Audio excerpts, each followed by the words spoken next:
Hello friends, this is your physics teacher.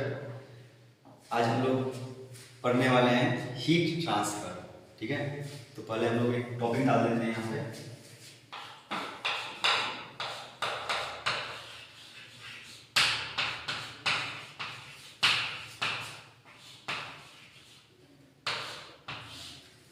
क्या होता है हीट ट्रांसफर? तो हीट का मतलब जानते ही हो, ट्रांसफर मतलब एक पोजीशन से दूसरे पोजीशन तक जाना। ठीक है, तो moving of the motion of heat from one end to other end is called heat transfer. ठीक है, तो हीट ट्रांसफर क्यों होता है? मान लो क्या कि हमारे पास एक रॉड है यहाँ पे। ठीक है, एक रॉड है हमारे पास में।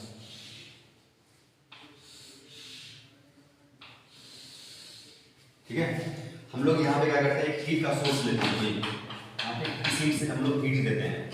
तो देखते हैं क्या, हीट यहाँ से मूव करके के ये वाला एंड कुछ देर के बाद टेम्परेचर इसका राइज हो गया रहता है। ठीक है, तो इसी प्रोसेस को बोलते हैं क्या, हम लोग हीट यहाँ पे हमने हीट दिया और हीट के कारण यहाँ पे टेम्परेचर राइज किया। टेम्परेचर राइज यहाँ से करने के बाद हीट ट्रांसफर होकर के यहाँ भी टेम्परेचर, इस हीट का टेम्परेचर क्या कर गया, राइज कर गया। क्यों राइज कर गया? क्योंकि यहाँ पर भी हीट चला गया। ठीक है, इसी प्रोसेस को बोलते हैं क्या हम लोग, हीट ट्रांसफर। ठीक है, तो हीट ट्रांसफर जो होता है सो मेनली 3 टाइप्स का होता है। पहला होता है कंडक्शन, कॉन्वेक्शन एंड रेडिएशन। ठीक है, तो हम लोग बारी बारी से देखेंगे कंडक्शन किसको बोलते हैं, कॉन्वेक्शन किसको बोलते हैं और रेडिएशन किसको बोलते हैं। ठीक है, तो पहला हीट ट्रांसफर का जो पहला मेथड होता है, हीट ट्रांसफर का जो पहला मोड होता है उसको बोलते हैं क्या, कंडक्शन। कंडक्शन। सेकेंड होता है क्या, कॉन्वेक्शन। और तीसरा होता है क्या, रेडिएशन। रेडिएशन। ठीक है, तो पहले हम लोग स्टार्ट करते हैं क्या, कंडक्शन से। ठीक है, कंडक्शन किसको बोलते हैं? तो जब हीट का ट्रांसफर, ठीक है, विद इन द मटेरियल होगा। ठीक है, जैसे हमने क्या किया, अभी एग्जांपल लिया था कि एक ही मटेरियल के अंदर में, ठीक है, इस एंड से हमने हीट को दे रहा था और हीट यहां से लेकर के यहां तक ट्रांसफर हो गया। कैसे ट्रांसफर हो गया हम लोग देखेंगे अभी, लेकिन इस मोड को जो बोलते हैं, क्या बोलते हैं इसको? इसको बोलते हैं कंडक्शन बोलते हैं। सबसे पहले तो ये समझो क्या कि हीट का ट्रांसफर होता क्या है, हीट यहां से लेकर के यहां तक क्यों चला गया? तो हमने क्या किया था, यहाँ पे उसने हीट का सोर्स दिया था। ठीक है, तो हीट का सोर्स दिया था और ये वाला हीट जो था वो कहां पर था, ये रूम टेम्परेचर पर रखा हुआ था। रूम टेम्परेचर पर रखा हुआ था, ये रूम टेम्परेचर था। और यहाँ पे हीट डायरेक्टली सप्लाई कर रहा था, डायरेक्टली सप्लाई कर रहा था। तो यहाँ का टेम्परेचर क्या था, ऑलरेडी रेज हो गया था। मान लो क्या कि हमने यहाँ पे 100 डिग्री का टेम्परेचर दिया था। यहाँ इस एंड का टेम्परेचर कितना है, 100 डिग्री सेल्सियस। 100 degree Celsius. ठीक है, और यहाँ का टेम्परेचर कितना है, तो सपोज कर लो क्या 0 डिग्री सेल्सियस या फिर room temperature 27 degree Celsius. 27 degree Celsius. तो ये 100 डिग्री सेल्सियस और 27 डिग्री सेल्सियस दोनों के बीच में क्या हो गया, टेम्परेचर का गैप है। ठीक है, या फिर इसी को बोलते हैं क्या, टेम्परेचर ग्रेडियंट बोलते हैं। जब टेम्परेचर का गैप या फिर किसी भी चीज का गैप लेंथ के अकॉर्डिंग होता है उसको हम बोलते हैं क्या, टेम्परेचर ग्रेडियंट बोलते हैं। ठीक है, तो ये 100 डिग्री और एक इस रॉड के एक एंड पर है 100 डिग्री सेल्सियस और इसी रॉड के दूसरे एंड पर 27 डिग्री सेल्सियस। तो टेम्परेचर का डिफरेंस है, इसी कारण से क्या हो रहा है, यहां से यहां तक हीट का ट्रांसफर होगा। हीट का ट्रांसफर क्यों होगा? तो टेम्परेचर डिफरेंस के कारण से हीट का ट्रांसफर होगा। ठीक है, और क्या होता है कि जब हम लोग किसी भी ऑब्जेक्ट में, किसी भी मटेरियल में, किसी भी मेटल में हम लोग हीट देते हैं तो क्या होता है, उसको मटेरियल जो बना होता है जिस पार्टिकल से, उस पार्टिकल के पास क्या हो जाता है, काइनेटिक एनर्जी इंक्रीज कर जाता है। ठीक है, मान लो क्या इस एंड पे हमने हीट दिया तो ये क्या होगा, बहुत सारे इनफिनिट नंबर ऑफ पार्टिकल्स से बना होगा। ये बहुत सारे इनफिनिट नंबर ऑफ पार्टिकल्स से बना होगा ये।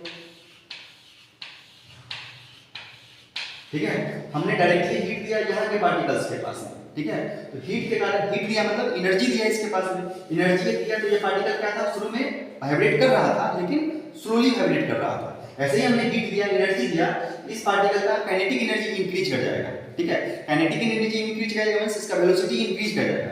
वेलोसिटी इंक्रीज करेगा तो ये करेगा कि बगल वाले पार्टिकल को डिस्टर्ब करेगा। ये बगल वाले को डिस्टर्ब करेगा, इस तरह से पार्टिकल अपने बगल वाले पोजीशन पार्टिकल को डिस्टर्ब करते करते ये यहां तक डिस्टरबेंस यहां तक चला जाएगा। ठीक है, और इसके कारण से क्या होगा, यहां भी टेम्परेचर क्या होगा, यहां भी इसी का भी टेम्परेचर क्या हो गया होगा, राइज हो गया होगा। ठीक है, तो पहला रीजन क्या है हीट ट्रांसफर का कि टेम्परेचर डिफरेंस के कारण से हीट का ट्रांसफर हुआ। सेकंड रीजन क्या हुआ कि मॉलिक्यूलर वाइब्रेशन के कारण हीट का ट्रांसफर। बेसिक कॉज क्या हुआ तो मॉलिक्यूलर वाइब्रेशन के कारण हीट का ट्रांसफर हुआ। ठीक है, अब एक क्वेश्चन आता है क्या कि क्या पार्टिकल जो यहाँ पे वाइब्रेट कर रहा था वही पार्टिकल यहाँ पर था क्या, तो नहीं, ये पार्टिकल जो क्या सिर्फ अपने बगल में डिस्टरबेंस क्रिएट किया। ठीक है, इसके वाइब्रेशन के कारण से बगल वाला पार्टिकल वाइब्रेट करना शुरू कर दिया, इसके कारण से ये वाला वाइब्रेट करना शुरू किया, इसके कारण से ये वाला, मतलब हर एडजेसेंट वाले को क्या किया, वाइब्रेशन का रेट तेज कर दिया, रेट फास्ट कर दिया, और फाइनली क्या हो गया, यहाँ का पार्टिकल वाइब्रेट करना शुरू कर दिया। वाइब्रेट करना शुरू कर दिया मींस क्या, यहाँ का टेंपरेचर क्या हो गया, इंक्रीज कर गया। क्यों इंक्रीज कर गया, क्योंकि टेंपरेचर का गैप आ रहा था यहाँ पे। ठीक है, तो हीट का ट्रांसफर यहाँ से इस एंड से इस एंड पर हो गया। इसी प्रोसेस को बोलते हैं क्या, कंडक्शन बोलते हैं। ठीक है, तो कंडक्शन को अगर हम लोग को डिफाइन करना होगा तो क्या बोलेंगे, the transfer of heat within the material from one end to other by the vibration of molecules due to temperature gap is called conduction. ठीक है, is called conduction mode of heat transfer. ठीक है, तो heat का transfer हो रहा है, यहां से लेकर यहां तक हीट का ट्रांसफर हो रहा है।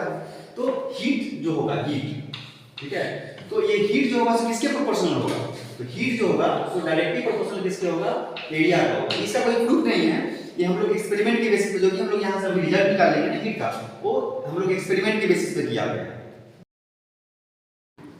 चलिए, तो amount of heat from one end to other, the amount of heat transferred from one end to other, ठीक है, is directly proportional to area of cross section of this void। ठीक है, ये हमारा पहला इक्वेशन हो जाएगा।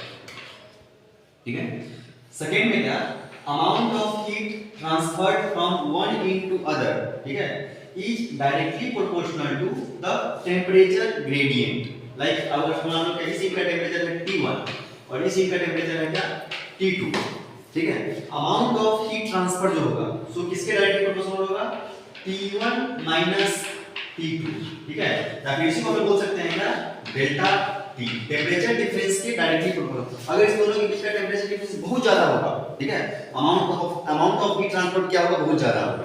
ठीक है, और क्या होता है, amount of heat transfer from one end to other is directly proportional to क्या होगा, टाइम के डायरेक्टली प्रोपोर्शनल होगा। अगर हम लोग बहुत देर तक ट्रांसफर करते हैं, अगर हम लोग बहुत देर तक सोर्स को रखे हुए रहेंगे, तो अमाउंट ऑफ हीट ट्रांसफर जो होगा किस पे डिपेंड करेगा, टाइम के भी डायरेक्टली प्रोपोर्शनल होगा। अगर हम लोग बहुत देर तक हीट ट्रांसफर करते रहेंगे यहाँ पर, तो इस एंड तक जो हीट मिलने वाला है वो क्या होगा, टाइम के डायरेक्टली प्रोपोर्शनल होगा। ठीक है, तो टाइम के भी डायरेक्टली प्रोपोर्शनल होगा।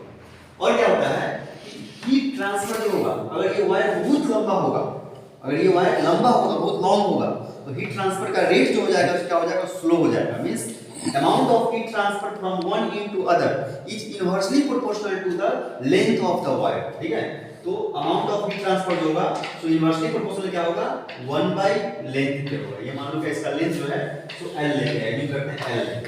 ठीक है, हम लोग इस सभी इक्वेशन को 1 2 3 4 ये चार के चार इक्वेशन को हम लोग कंबाइन करते हैं तो क्या निकल के आता है, amount of heat transfer is equal to, is proportional होता है किसके, एरिया इनटू टेंपरेचर ग्रेडियंट, या फिर ले लो इसको T1 minus T2 into time by length.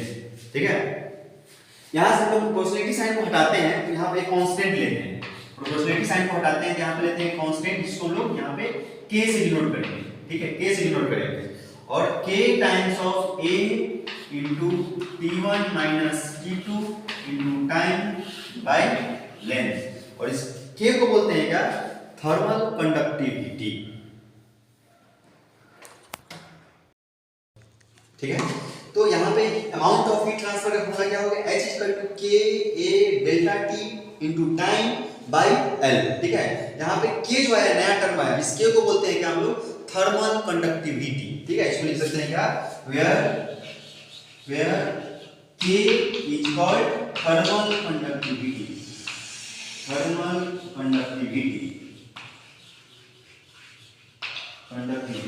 ठीक है, और K का यूनिट हम लोग निकाल सकते हैं फॉर्मूला से, देखो इसको यहाँ पे रब कर रहे हैं। ठीक है, ठीक है, यहाँ से हम लोग K का जरा यूनिट निकालते हैं। यहाँ पे हम लोग लिखेंगे यूनिट ऑफ यूनिट ऑफ के, ठीक है। तो पहले हम लोग यूनिट ऑफ के निकालने के लिए क्या करेंगे, के का फॉर्मूला पहले ड्राइव करेंगे, ठीक है। के का पहले फॉर्मूला लिखेंगे। देखिए हमारा क्या है, हीट का फॉर्मूला क्या है, heat is equal to K A delta T into time by length, ठीक है। यहां से के का फॉर्मूला क्या हो जाएगा, के इज इक्वल टू, ठीक है। तो के का यूनिट, के का फॉर्मूला क्या हो जाएगा, K is equal to H L, K is equal to H L by area into delta T into time, ठीक है। देखो यहाँ पे एच क्या है हमारा, amount of heat, amount of heat का यूनिट क्या होता है, तो जूल, जूल। ये क्या है हमारा, लेंथ, लेंथ किसमें होता है, मीटर में। एरिया किसमें होगा, मीटर स्क्वायर में। डेल्टा टी का यूनिट क्या होगा, डिग्री सेल्सियस या फिर केल्विन, हम लोग ऐसा यूनिट में लेते हैं केल्विन। और टी क्या होता है, सेकेंड, सेकेंड। देखो यहाँ 1 मीटर ऊपर में है, 1 मीटर स्क्वायर नीचे में है, 1 मीटर से 1 मीटर स्क्वायर कैंसिल हो जाएगा, ठीक है। तो इसका यूनिट हम लोग लिख सकते हैं क्या, के का यूनिट क्या रहेगा, जूल, ठीक है, पर मीटर पर केल्विन पर सेकेंड, पर सेकेंड। या फिर देखो तो यहाँ पे जूल ऊपर में है और नीचे में सेकेंड है, जूल पर सेकेंड को क्या बोलते हैं हम लोग, ये पावर का यूनिट होता है। जूल किसका यूनिट है, एनर्जी का, एनर्जी पर बाय टाइम क्या होता है, ये पावर हो जाता है, ठीक है। हम लोग यहाँ से पावर का यूनिट क्या होता है, वॉट। तो हम लोग लिख सकते हैं क्या, या फिर और वॉट, वॉट पर मीटर पर केल्विन, ठीक है। तो के का यूनिट जो हो सकता है, या तो ये भी हो सकता है जूल पर मीटर पर केल्विन पर सेकंड, या फिर वाट पर मीटर पर केल्विन। दोनों में से जो भी हमारा ऑप्शन में रहेगा उसके हिसाब से हम लोग के का यूनिट हम लोग लिख सकते हैं, ठीक है। और के का के को बोलते हैं क्या हम लोग, के को बोलते हैं हम लोग क्या, थर्मल कंडक्टिविटी बोलते हैं, ठीक है। हम लोग पढ़ रहे थे क्या, हीट ट्रांसफर पढ़ रहे हैं। हीट ट्रांसफर का अमाउंट ऑफ हीट का फॉर्मूला क्या आया, H equal to K A delta T T by L, ठीक है। फिर से जरा देखो यहाँ के H इक्वल टू क्या आया, K A delta T time by length, ठीक है। जब इस टाइम को हम लोग यहाँ पे ले लेते हैं, नीचे में ले लेते हैं, तो क्या आ जाएगा, हीट बाय टाइम, क्या हो जाएगा ये, के A delta T by L. इसको हम लोग बोलते हैं H बाई T को क्या बोलते हैं, रेट ऑफ हीट ट्रांसफर, ठीक है, या फिर heat transfer per unit time. इसको हम लोग क्या बोलते हैं, रेट ऑफ हीट ट्रांसफर, ठीक है। ये हमारा होगा average heat rate of heat transfer. और इसी को हम लोग अगर हम लोग डिफरेंशिएट करेंगे, छोटा सा पार्शियल सा वैल्यू लेंगे, इसको ये क्या हो जाएगा, क्या dH बाई dt हो जाएगा, ठीक है। अगर हमारे इसमें कोई भी वेरिएबल दिया रहेगा, वेरिएबल के टर्म में दिया रहेगा, तो हम लोग ये वाला डिफरेंशियल फॉर्म यूज करेंगे। ऐसे ये वाला हो गया क्या, ये एवरेज फॉर्म हो गया, और ये हो गया क्या, डिफरेंशियल फॉर्म हो गया, ठीक है। तो रेट ऑफ हीट ट्रांसफर का फॉर्मूला क्या हो जाएगा, के A delta T by length. और अमाउंट ऑफ हीट ट्रांसफर का फॉर्मूला क्या हो जाएगा, के ए डेल्टा टी